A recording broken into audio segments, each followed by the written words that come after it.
Bonus এরা কিয়ামত পর্যন্ত চেষ্টা করলে দিতে পারবে না, জীবনেও পারবে না। আগের ফিতনাবাজ ফেরাউনের বাচ্চারা বলেছিল 10 টাকায় চাল খাওয়াবো। আগের ফেরাউনের বাচ্চারা বলেছিল ঘরে ঘরে চাকরি দেব। কোন ফেরাউনির বাচ্চা ঘরে ঘরে চাকরি দিতে পারিনি, 10 টাকার চাল খাওয়াতে পারিনি। কথা বলেন ঠিক না বেঠিক? আগের রাজারা ছিল এখনো সেই ধোকাবাজের ধোকাবি করে কিছু কিছু লোক এই কথাই বলতেছে 2500 টাকার কার্ড, 5000 টাকার কার্ড, 10,000 টাকার কার্ড। আল্লাহর কসম আমরা হিসেব করে দেখেছি, যদি 5000 টাকার কার্ড পরিবারের একজন মানুষকে দেওয়া হয়, বাংলাদেশে যত সম্পদ, যত বাজেট হয় প্রতি বছরে, ওই বাজেটের অর্ধেক টাকা ওই 5000 টাকা 2500 টাকার কাটের পিছনে ব্যয় হয়ে যাবে। তাহলে সেনাবাহিনীর বেতন কি ফেরেশতারা দেবে? পুলিশের বেতন কি মালেকুল মউত দেবে?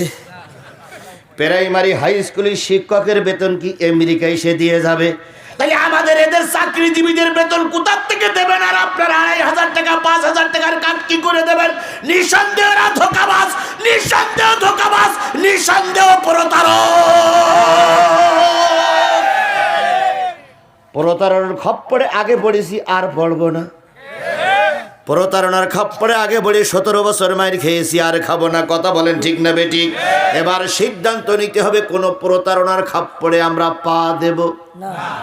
এক দলের বিরাট নেতা বলতেছে আমরা নাকি বাড়িতে বাড়িতে যেয়ে বিকাশ নগদের নাম্বার চাচ্ছি। আল্লাহর কসম, এ কথা আমি সমস্ত বাংলাদেশে বসে কোনো জায়গায় শুনিনি ভাই। গোটা বাংলাদেশের কেন্দ্রীয় নেতাদের সঙ্গে আমার টুকটাক ওটা বসা আছে। আমি শুধু শাহজাহানপুরি মাহফিল করতেছি না, গোটা বাংলাদেশ সফর করে বেড়াচ্ছি। তো সে গোটা বাংলাদেশ সফর করে কোনো জায়গায় শুনলাম না যে বাংলাদেশ জামাত ইসলামের লোকেরা নগদ আর বিকাশের অ্যাকাউন্ট নম্বর চাচ্ছে, এই দেবে সেই দেবে।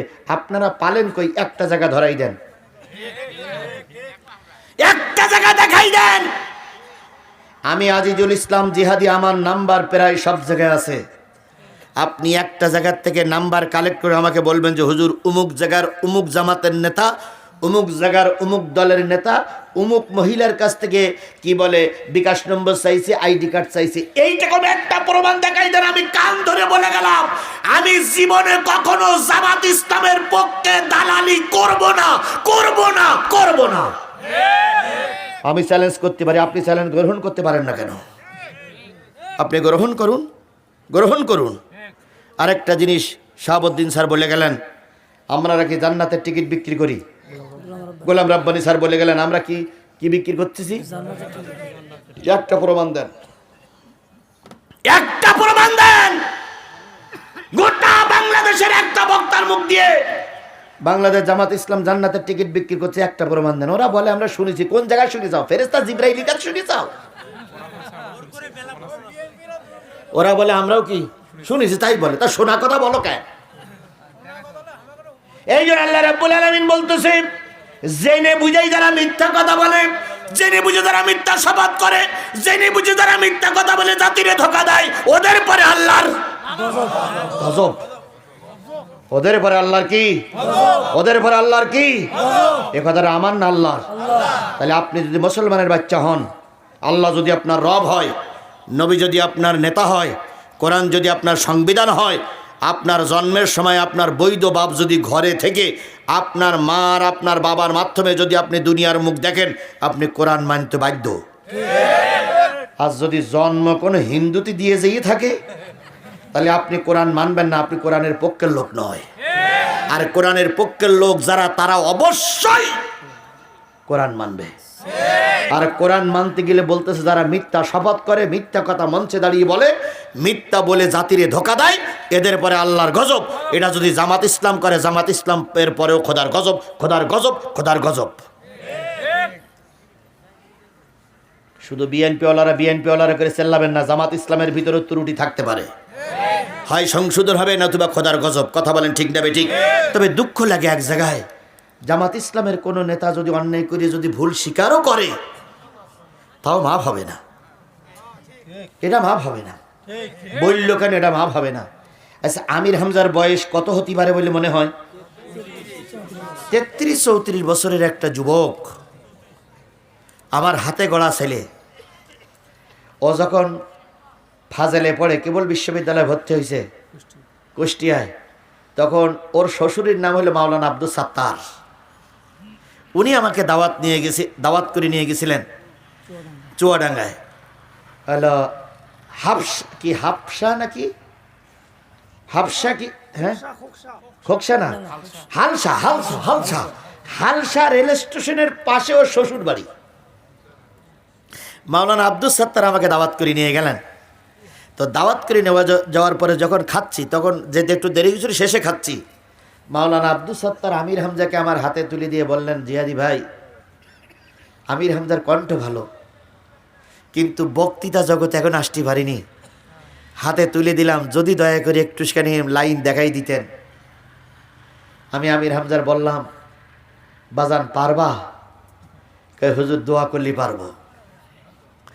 আমি আমির হামজাকে হাতে ধরে প্রথম সাতক্ষীরায় দাওয়াত করে নিয়ে গেলাম।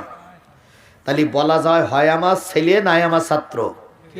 তবে আমি তাকে ছোট করি না, আল্লাহ তার অনেক বড় করেছে, আরো অনেক বড় বানাই দিক। সেই ছোট ছেলেটা অনেক সময় কথা বলতে গিয়ে দুই একটা কথা মুখ ফসকে হয়ে যায়। হয়ে যাওয়ার পরে যখন কেন্দ্রের থেকে চাপ দেয়, আমরা যখন বলি, তখন সঙ্গে সঙ্গে সেইটা আবার উইডোরও করে জাতির সামনে ক্ষমা চায়। একটা মানুষ আদম আলাইহিস সালাম ভুল করে আল্লাহর কাছে ক্ষমা চেয়েছিলেন, আল্লাহ মাফ করেছিল, কিন্তু এরা আল্লাহর আরেক ধাপ উপরে উঠে গেছে। আল্লাহ মাফ করে, এরা মাফ করে না। আল্লাহ মাফ করে, এরা। কোকর ব্যাপারে যে কথাটা আমির হামজা বলেছিলেন, আমরা এই কথার সঙ্গে একমত ছিলাম না। পরে যখন চাপ দেওয়া হলো, সে অন্যায় স্বীকার করলেন, ভুল স্বীকার করলেন। পরে কিছুদিন আগে যখন আবার ওই কথাটা ওরা আবার ফেসবুকে, ইউটিউবে ছাড়লো, তখন জাতি বিব্রতকর অবস্থায় ফিরে আসলেন, আবার সে ক্ষমা চাইল। তারপরে তার বিরুদ্ধে ঝাড়ু মিছিলটা আপনারা করালেন। আজ যে ঝাড়ু মিছিলের নেতৃত্ব দিয়েছে, সে হচ্ছে ইয়াবা সম্রাট, কুষ্টিয়ার ফার্স্ট ক্লাস ইয়াবার নারী। ও বোধহয় 18 বার না 19 বার জেল খেটেছে শুধু ইয়াবা ব্যবসার কারণে।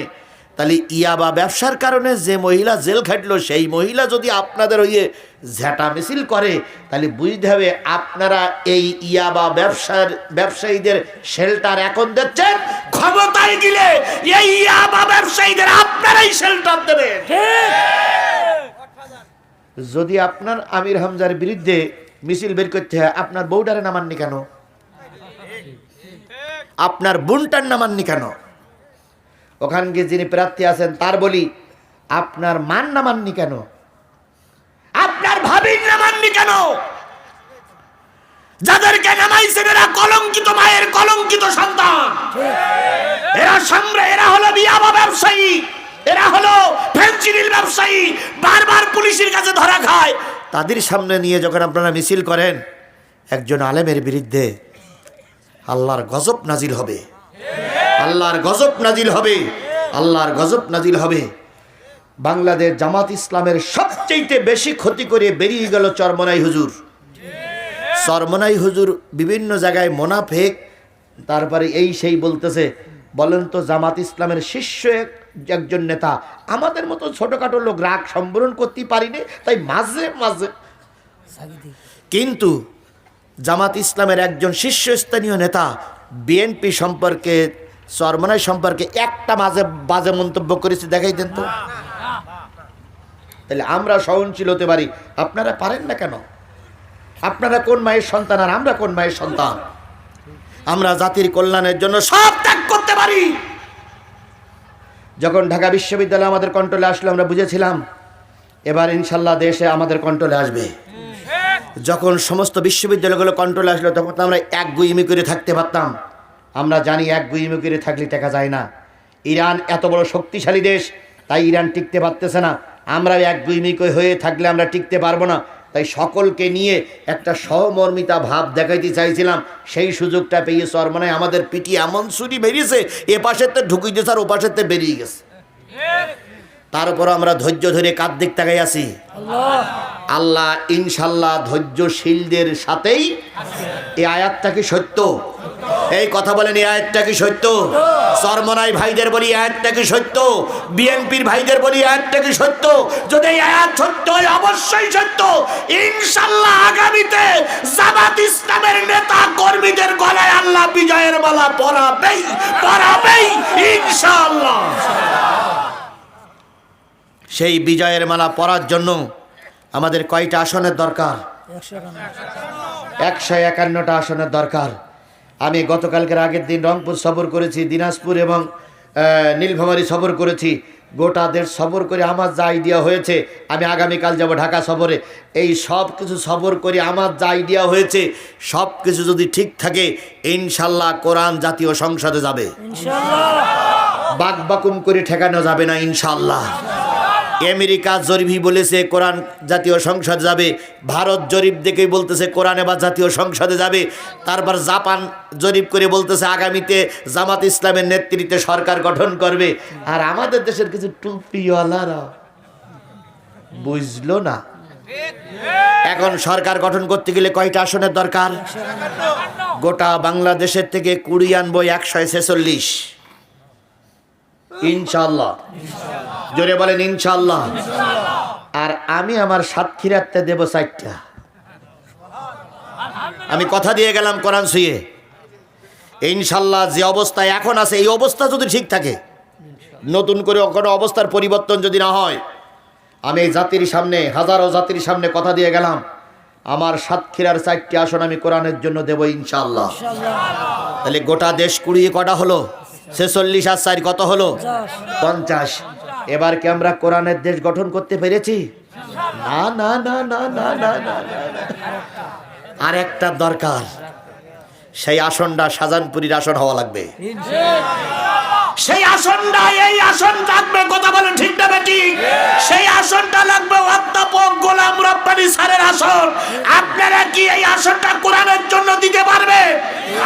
আমি যেমন চ্যালেঞ্জ করছি আমার সাতক্ষীরা 4টে দেবো, আপনি কি চ্যালেঞ্জ করে বলতে পারবেন যে এই আসনটা আমরা কোরআনের জন্য দেবো? বলতে পারবে? যদি শুধু বলতে পারবেন না, যদি এই কথার পরে ইস্তেকামাত থাকেন, আমি সাদা কাগজে লিখে দিয়ে যাব, আজকে লিখে দিয়ে যাব, আগামী দেশ হবে কোরআনের দেশ। কারণ আপনারা শাহজাহানপুর আর বগুড়া সদর এর ভিতরে ঘোরেন, গোটা দেশ তো ঘোরেন না। আমি গোটা দেশ ঘুরে যা বুঝেছি ভাই, সব জায়গায় একই রকমের সাড়া। সুতরাং আল্লাহ আমাদের এই সহানুভূতি বিজয়টা যেন দেখে মৃত্যুবরণ করার তৌফিক দান করুক। এই ব্যাপারে অনেক লোকের ছাড় আছে, আর এই ব্যাপারে অনেকেই কিন্তু বিরোধিতা করছে। ছাড় আছে কাদের? যেমন দেখেন, একটা লোক ছাড় দিয়েছে, সেটা হচ্ছে জাকপা নেতা রাশেদ প্রধান। ওনাকে পঞ্চগড় 1 এবং পঞ্চগড় 2 আসন দেওয়া হয়েছিল। এখন উনি 1-2 তারিখ সফর করে দেখলো যে আমার অফিসও নাই, লোকজনও নাই, লোকজন তো সব জমাতের। তো এখন এদের নিয়ে আমি ভোট করব কি করে? তাই উনি জাতির সামনে দাঁড়িয়ে কথা দিলেন। কত উদার মনের মানুষ, জাতির সামনে দাঁড়িয়ে কথা দিলেন, আমি পঞ্চগড় 1 আসন এনসিপি নেতা সার্জিস আলমের জন্য দিয়ে দিলাম। এবং এনসিপি নেতা, যুবক নেতা সার্জিস আলমের পক্ষে আমি কাজ করব, উনি জাতির সামনে কথা দিয়েছে। 2 নম্বর আসনটা ছিল আমার প্রিয় ভাই, খুবই অন্তরের প্রিয়। আমি পঞ্চগড় সফর করলে তিনি আমাকে মেহমান না দাঁড়ি করে তিনি আমাকে ছেড়ে দেন না। তিনি আমাদের সুফি ভাই, সাবেক উপজেলা চেয়ারম্যান ছিলেন, তিনি একজন জনপ্রিয় নেতা।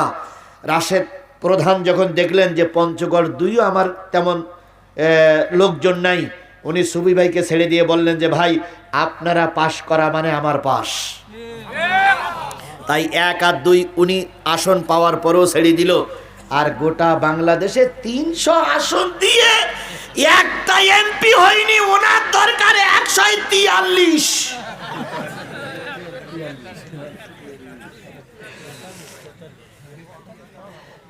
আচ্ছা, ওয়াহিয়া হলিফুন আলাল কাযিব ওয়া হুম ইয়ালামুন আদাল্লাহু লাহুম আযাবান শাদীদা। নিশ্চয়ই এই 5টা দোষ যাদের সামনে পাওয়া যাবে তাদের ব্যাপারে আল্লাহ ওয়াদা করতেছে, এই 5টা দোষ যাদের ভিতরে আছে তাদের জন্য রয়েছে কঠিন আযাব।